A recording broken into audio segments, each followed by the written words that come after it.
With PDExpress's integrated evaluation and classroom observation system, staff members are able to create and submit self-assessments or self-evaluations. To do this, simply click on Create Self-Assessment on the home page, provide a brief description of the self-assessment, select a form or copy from a previously written self-assessment, and we'll select a form, and you can have as many different self-assessment forms as you require, and those forms might be based on staff type. So let's go ahead and select the first form and then click Next. And it's important to note that your self-assessments can be based on any evaluation model or framework. Well, let's just take a brief look at the form and the various areas of performance, and then we'll take a look at the first area here.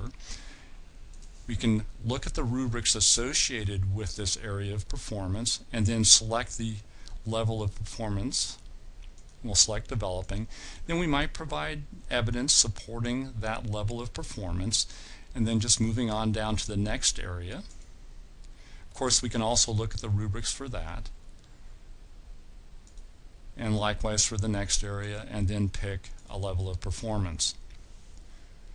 You can also attach electronic documents to your self-assessment, and those documents are attached to the form, and then the reviewers and approvers of the self-assessment will also be able to see the attachment. And you do this by just clicking on Attachments here at the bottom of the form.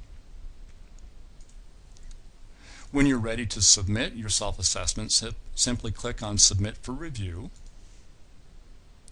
And then the form is routed electronically to those people responsible for reviewing and approving the self-assessment. You can check on the status of the self-assessment on the home page. You can also delete it and also add or attach additional electronic documents by clicking on the paperclip icon. Once the self-assessment is approved, an automated email is then sent.